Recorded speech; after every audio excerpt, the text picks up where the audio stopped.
जिनका कोई लिंक नहीं था पेपर चोरी से, इस पेपर आउट के पूरे प्रकरण से, वो दूर दूर तक उनका कोई वास्ता से ताल्लुकात रखने वाले सभी लड़कों को आप गांव की गलियों में वो पेपर पहुंच रहे हैं, कैसे रेगिस्तान के टीलों में वो मीडिया हाउसेस हैं, बड़े बड़े मीडिया घराने हैं जो लगातार इस समाज को टारगेट कर रहे हैं। गैंग का मतलब क्या है?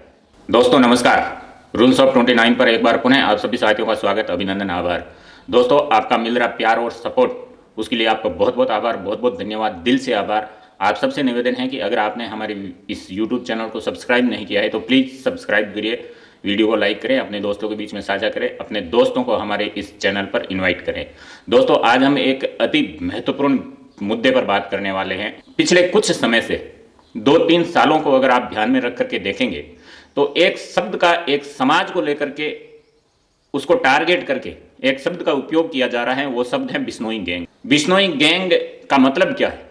क्या एक अपराधी उस समाज से अगर कोई निकल करके अपराध करता है, चाहे किसी भी समाज से वो निकला हो, कोई भी अपराधी होता है उसके पीछे कोई तो कोई समाज होता है, किसी न किसी समाज में उसका जन्म होता है, उसकी परवरिश होती है, लेकिन किसी कारणवश वो अपराध की दुनिया में आ जाता है, अपराध करने लग जाता है। इसका मतलब ये तो कतई नहीं होता कि वो पूरा समाज अपराधी हो गया, वो पूरा समाज गैंग हो गया। गैंग किसी व्यक्ति विशेष के नाम पर हो सकती है, ये समझ में आ सकता है हमें, लेकिन आप कुछ मीडिया हाउसेस हैं, बड़े बड़े मीडिया घराने हैं जो लगातार इस समाज को टारगेट कर रहे हैं, लगातार इस समाज को एक गैंग से जोड़ा जा रहा है, इस पूरे समाज को एक गैंग की संज्ञा दी जा रही है, जो कि ये बर्दाश्त अब बाहर होता हुआ जा रहा है।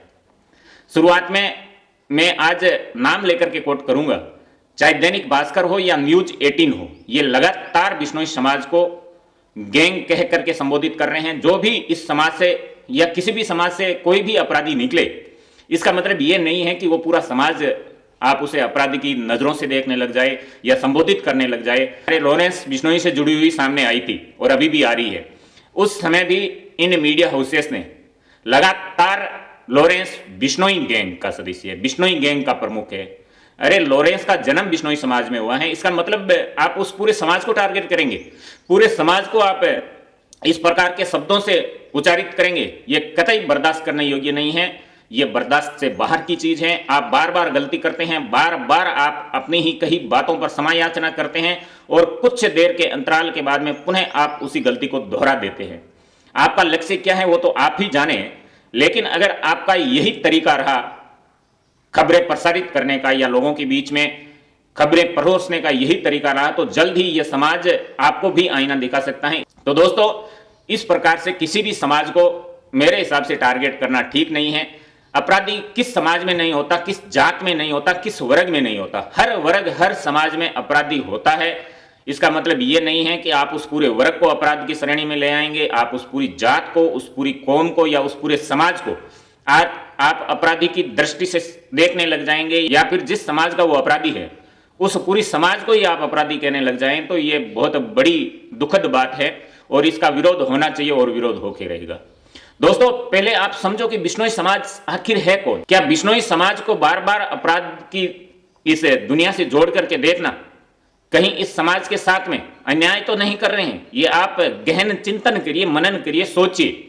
कभी आप पेपर लीक के मामले को लेकर के इस पूरे समाज को टारगेट कर देते हो। बड़े बड़े जनप्रतिनिधि जिनको हम चुन करके भेजते हैं, वो ये ऐलान करते हैं कि इस समाज के लोग इस फलानी संस्था में इस एक मात्र समाज का कब्जा है। तो इसका मतलब ये नहीं है कि समाज मेहनत नहीं करता, समाज ने मेहनत की है, समाज इस क्षेत्र में आगे हैं इसलिए वो वहां पहुंचा है।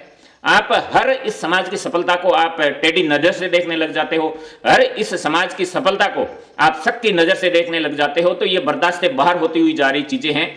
अब जब पिछले, अगर मैं राजस्थान की बात करूं तो राजस्थान में पिछले 2-3 सालों से पेपर आउट को लेकर के एक बड़ी राजनीति राजस्थान में हो रही है, खेली जा रही है, की जा रही है। पेपर आउट को लेकर के, नकल गिरोह को लेकर के एक बड़ी राजनीति हम राजस्थान में देख रहे हैं। एसओजी अपनी कार्रवाई कर रही है जो काबिल तारीफ है। जो भी इस धंधे में शामिल है उस पर कार्रवाई होनी चाहिए, उसको सजा मिलनी चाहिए। हर इंसान चाहता है, हर वर्ग चाहता है, इसमें किसी को कोई संशय नहीं होना चाहिए। लेकिन जो भी इस समाज का व्यक्ति, इस समाज का लड़का पूरी मेहनत करता है, एक एक साल अपने घर से दूर रह करके मेहनत करता है, पूरी पूरी रात को आंखों के आगे से निकालता है बिना नींद लिए, जब वो सफल होता है तो आप उसे टेढ़ी नजर से देखने लग जाते हो, आप उसे शक की नजर से देखने लग जाते हो कि क्या इसने कोई सेटिंग की है, इसने पेपर आउट किया है। आप कहना क्या चाह रहे हो, आप बताना क्या चाह रहे हो, आप इस समाज को और अन्य समाज को संदेश क्या देना चाह रहे हो, आप स्पष्ट तरीके से अपनी बात को रखें, जिससे कि इस समाज को भी समझ में आए और बाकी के समाजों को भी समझ में आए कि इस समाज को लेकर के आपके मन में इतना द्वेष क्यों है। 2021 की एसआई भर्ती परीक्षा में जो पेपर आउट हुए थे, सरकार का मानना है कि पेपर आउट हुए थे। अब एक बात यह बताइए, पेपर आउट किए किसने? क्या इन बच्चों ने उन पेपरों को प्रिंट किया है? क्या उन बच्चों ने यह डिसाइड किया है कि इन पेपरों में क्या क्या क्वेश्चन आएंगे? क्या इन बच्चों ने उस पेपर के केंद्र तक पहुंचने की जिम्मेवारी ली है? क्या इन बच्चों ने इस केंद्र पर जो पेपर रखे जा रहे थे उनकी सुरक्षा की जिम्मेवारी ली थी? बिल्कुल नहीं। तो आखिर सरकार में शामिल व्यक्ति ने ही तो इस पेपर को बाहर इन तक पहुंचाया है। बाजार में जो चीज बिकेगी उसके खरीदार आपको मिलेंगे, चाहे वो चीज सस्ती हो या महंगी हो। यह दुनिया का दस्तूर है। जो चीज बिकने को बाजार में आएगी उसके खरीदार पहले से तय हैं। यह भी दुनिया का दस्तूर है। तो आखिर आप जड़ तक क्यों नहीं जाना चाहते हैं? आप जड़ तक जाइए, आप उस मामले की तह तक जाइए, जिससे कि एक वानगी में ये सारा जो सिस्टम है वो सुधर जाए।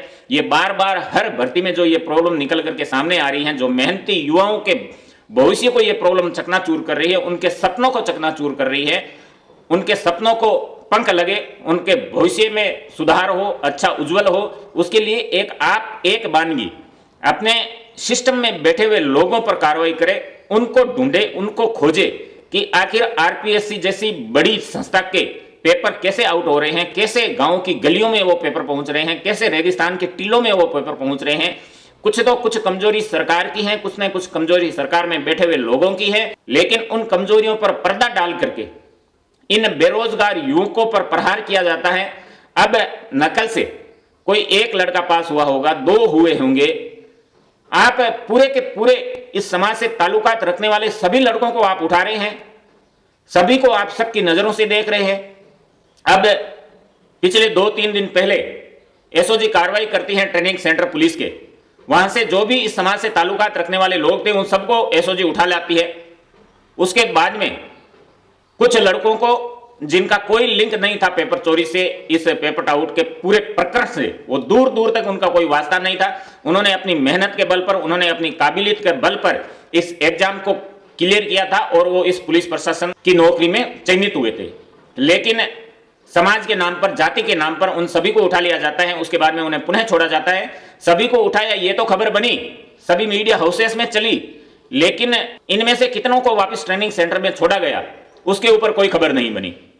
उसके बाद में जो गिरफ्तार किए हुए व्यक्ति हैं, गिरफ्तार किए हुए लड़के हैं जो एसआई की ट्रेनिंग कर रहे थे, उन सबको, जैसे कि पुलिस का ये कर्तव्य है कि जो भी गिरफ्तार करता है उसके अगले 24 घंटों में उन्हें कोर्ट में पेश करना होता है, जज साहब के सामने पेश करना होता है।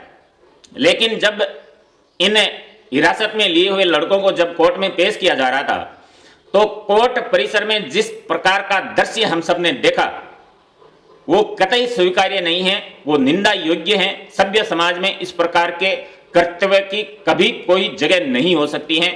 जिन्हें कानून का रखवाला समझा जाता है, जिन्हें कानून के पहरेदार के रूप में जाना जाता है, वकील साहब, वो वकील साहब वहां आकर के उन बच्चों पर हमला करते हैं, उन बच्चों को गालियां देते हैं, अपशब्द का उपयोग करते हैं, थप्पड़े मारते हैं। ये कहां का कानून? क्या जो वकील होते हैं वो किसी बलात्कारी की वो वकालत नहीं करते हैं, किसी आतंकवादी की वो वकालत नहीं करते हैं? जब आप किसी आतंकवादी की वकालत कर सकते हैं अपने पैसे के लिए, आप किसी बलात्कारी की वकालत कर सकते हैं, आप किसी चोर डकैत मर्डर करने वाले की वकालत कर सकते हैं, आपका काम ही वकालत करना है, आप ही का भाई अगर ये केस आगे बढ़ता है तो इन बच्चों की कोई ना कोई तो वकालत करेगा। इसका मतलब है कि आप सबको इस प्रकार की नजरों से देखेंगे। दोस्तों, लगातार इस समाज को टारगेट किया जा रहा है। आप अपने अपने स्तर पर आवाज उठाइए, क्योंकि यह वो समाज है जिसने इस प्रकृति और पर्यावरण को बचाने के लिए अपने चेहतों को, अपने कालजे के टुकड़ों को इस उम्मीद में उनके सिर धड़ से अलग करवा दिए कि यह प्रकृति और पर्यावरण को कोई नुकसान ना हो। यह वो समाज है जिस समाज की एक महिला अपने पूरे गांव का, अपने पूरे समाज का नेतृत्व करती हुई उस जमाने की राजाशाही सेना के सामने सीना तान करके खड़ी हो जाती है और उन्हें चैलेंज करती हैं कि मेरे जीते जी मैं एक ही पेड़ नहीं कटने दूंगी। और उस चैलेंज को वो आखिर दम तक निभाती हैं, अपने प्राण न्यौछावर कर देती हैं, अपने सिर को बलिदान कर देती हैं, लेकिन पर्यावरण को और इस प्रकृति को आंच तक नहीं आने देती हैं। उस समाज को आप इस प्रकार के शब्दों से जोड़ रहे हैं जो कतई शोभनीय नहीं है, बहुत निंदनीय है। आप अपनी अंतरात्मा से पूछिए कि आप कौन से समाज को टारगेट कर रहे हैं और आखिर क्यों कर रहे हैं। इस समाज ने आपका क्या बिगाड़ा है? यह समाज सदा मेहनती रहा है, सदा अपने कर्मों पर विश्वास करने वाला रहा है, किसान कौम से संबंध रखने वाला यह समाज है। राजस्थान के रेतीले टीलों में इस समाज ने न जाने कितने एफर्ट लगा करके इस प्रकृति को श्रृंगारित किया है, सुशोभित किया है। पेड़ जहां देखने को नहीं होते थे, आज ऐसा लगता है कि वहां जंगल सा हो गया है। आप उस समाज को टारगेट कर रहे हैं, आप बहुत गलत कार्य कर रहे हैं। और इस समाज के ये एकमात्र घटना नहीं है पर्यावरण को बचाने की और प्रकृति के ऊपर विचरण करने वाले जीव जंतुओं को बचाने की। न जाने अनेक योद्धाओं ने प्रकृति और पर्यावरण की रक्षा के लिए अपने सिर को अलग करवाया है, अपने सीने पर गोली खाई है। प्रकृति पर विचरण करने वाले हर प्राणी की रक्षा का जिम्मा इस समाज ने ले रखा है अपने सिर पर। दोस्तों, इस प्रकार से लगातार इस समाज को टारगेट करना, लगातार इस समाज की सफलता को टेढ़ी नजरों से देखना, शक की नजरों से देखना, यह कतई बर्दाश्त नहीं है। इसलिए जब भी आपको मौका मिले, आप अपने विवेक को जागृत करते हुए सोच समझ करके निर्णय ले। मैं क्या कहना चाह रहा हूं आप समझ चुके होंगे शायद।